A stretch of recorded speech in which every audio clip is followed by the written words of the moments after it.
Welcome, Aaron Schreiber, Melodies and Memories Music Media. We're here with Jason Eady, man. What is up, buddy, dude? So we've just been talking for a few minutes, but dude, Americana Fest kicking off in just a couple hours. How does it feel to be here in Nashville? You used to play Whiskey Jam for the first time last night. Yeah. But it's such a rich community of fellow artists. Just being part of this festival, dude, how does it feel to be here this week? It's great. I think this is probably maybe fifth or sixth one I've done over the years, not in a row, but I've been coming here for a long time doing this festival. But yeah, it's great because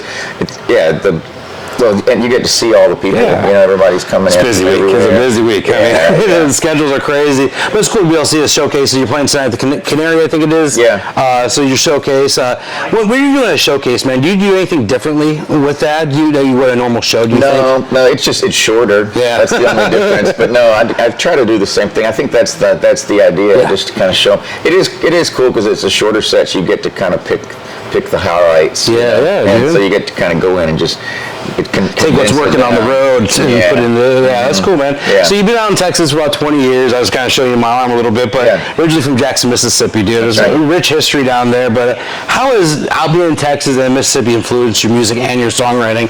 Because I mean, it's kind of two different places in a way, too. It's very, so the Mississippi is more the feel of the music. You know, it's more the groove and the blues influence, and honestly, Mississippi is such a crossroads of music that, and I don't know that I appreciated this when I was growing up, but you know, everything came through there. There's blues, of course, but also bluegrass and country and jazz came up from New Orleans, and gospel music and R&B, soul music. Like, it was all there. Yeah, Mississippi so rich with that music. Yeah, it was unbelievable. And so I think I got that from Mississippi.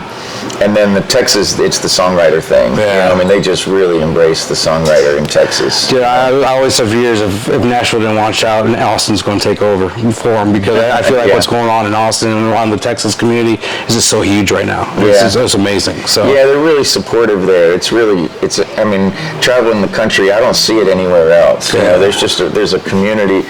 I mean, there's radio stations that are just play Texas artists. You know, it's just a whole infrastructure there that is just set up to support the music, and it's pretty great. It's a whole another world when you get down there. That's what I like. So your latest album, we're just talking Mississippi, came out a little over a year ago, man.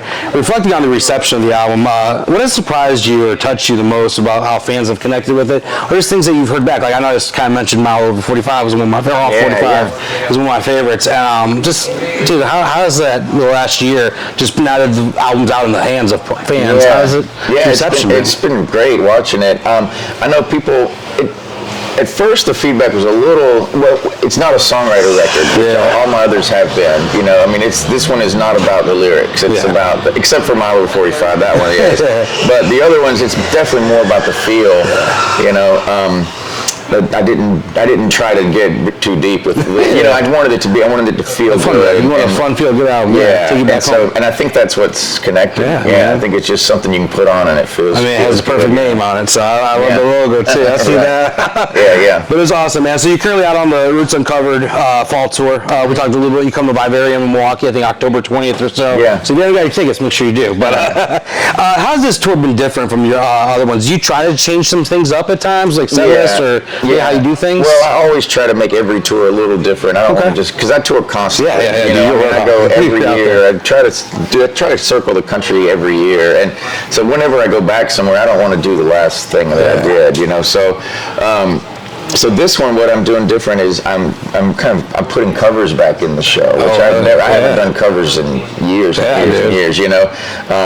But I'm doing it intentionally. It's not a lot of covers, but it's enough to where I can go, like, here's some country songs that I grew up on, and then here's my country songs, and then here's some bluegrass songs I grew up on, and here's my bluegrass. So you're trying to tell your story in a way. Right, I like that, man. All right. It's fun. But it's fun to get to do covers again, and you know, like I said, I don't get to do that much anymore. Dude. So it makes it fun too, especially if it's someone's first show and stuff. I mean, I know some of the deeper cuts. Hear a cover gets them going again too. I like a good cover every now and then, but I also love originals too. Some of your originals are some of the best out there, dude. Man, thanks. But the Way Down to Mississippi Festival, it's coming to Clarksdale this year. Is it the second year in a row you're doing this? It's the second year of the event. It's the first year that it's actually a festival. So last year it was I never meant for this to be a festival. It was just a one-time thing that I did last year.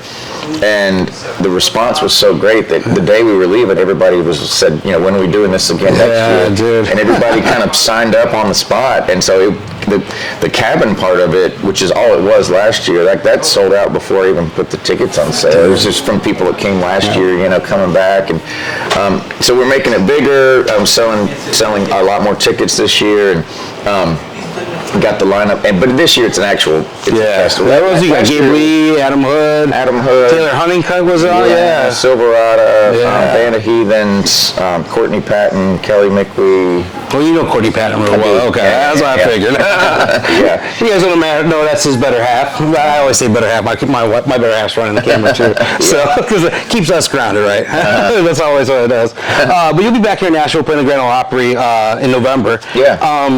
Dude, since 2022, since you debuted, how is it mainly from your debut to actually be coming back every year? Is it there every time you get to play? Is it still getting nervous when you take that Opry stage, or how does that work? No, last time was a lot. You know, last time I played it. Well, so I've only done it twice, but the first time was I actually didn't get as nervous as I thought I would. I was more nervous in the days leading up to it. When I got there, it actually wasn't. I wasn't. It felt really comfortable. Nice. They're really good at the Opry. I think they know how nervous you're going to be, so they're great at. Their hospitality and stuff backstage is unbelievable. It makes you feel like you've been there forever. You know, they're really good at putting you at ease, and so it was amazing. And then the second time, the first time I played by myself with the house band. The second time I brought the band that I was touring with, the Night River Choir, and so I had more fun that time just watching them do their first time. You know, it was the guys in the band. It was their first time to do it, and so I had a good time watching them have their first time. Which it feels good too because you're able to give that kind of moment to them too, man. You guys are busting their ass out there and stuff. That's cool, dude. That's cool. But this year, I don't know. I mean, I'm excited. I mean, I can't believe I can't. I mean, it's still one of those. I don't know that it'll ever just be like, oh, I'm playing the Opry again. It's an honor to play it once, but 3-4 times or so now, dude. It's all just like Whiskey Jam. We broke it in last night. I'm sure you'll be back. I'm sure they're gonna have you back again. I mean, Whiskey Jam's always a fun night, dude. It's always a fun party. So outside of music, we're kind of talking a little bit. Kind of when you're on the road, you like to pick up a camera, man. You started doing photography. How do you get into that first? And do you think any picture you've ever captured might influence any kind of songwriting for you?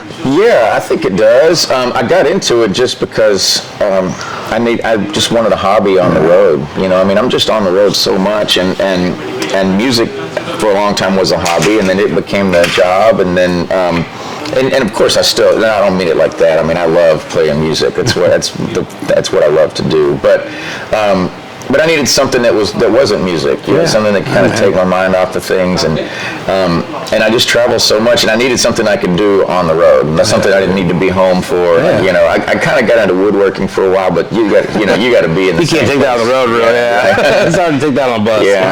So I just got into it, and I've gotten pretty obsessed with it. It is. I mean, it's it's one of those. I think it's like music in that way. Like you'll never perfect it. You know, like you're always because they keep on improving the technology around it. So I mean, you gotta prove yourself. I feel, and it tells stories, man. I mean, photos tell stories just like songs do. I feel that's why I feel like if maybe a photo you've taken in the past or even seen, maybe created songs. Because I mean, you can literally see songs in photos sometimes. I feel. I haven't. I want to do an album like that one day where I take 10 pictures and write a song with each picture and make a whole book. I mean, I've kind of got all these plans. That'd be cool. I'm just now zeroing in on what I want to be taking pictures of. For a long time I was just, again, I think it's like songwriting. Man, it's been pretty amazing to watch that comparison, because like with songwriting, when I first started, I wrote all kinds of songs, and then slowly I started to kind of dial in what I wanted to do, what I wanted to say, and I think with photography, it's the same way. I'm just kind of figuring it out and just tell stories. That's what I love about it. So, so we'll get off music, photography, everything. Get off to a fun topic for a minute. We can wrap this up. What's one of your favorite movies, and how does it reflect or inspire you? Yeah, that's a very easy one for me. I have a very favorite movie. I love Forrest Gump. Okay. I think it's unbelievable. I just watched it like 3 days ago again. I watched it twice in the last year. It's one of those movies that it sounds silly almost to say that, but there's so much going on there, and it's every time you watch it, because you age, and every time you watch it, it ages with you. You get more stuff out of it. If that movie came out when I was 20, I think, and it's a completely different movie to me now.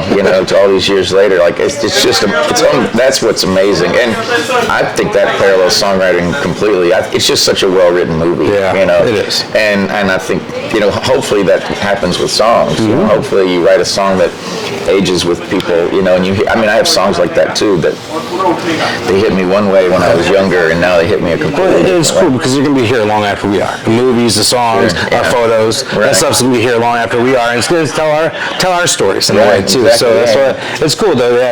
Just watching that movie, and it's aged with all of us. So just watch it back. That's a movie we gotta go back and watch. I haven't watched it in a few months. I highly recommend it. It's unbelievable. That's cool.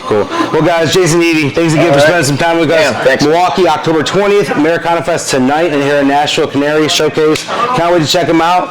We'll see you guys soon.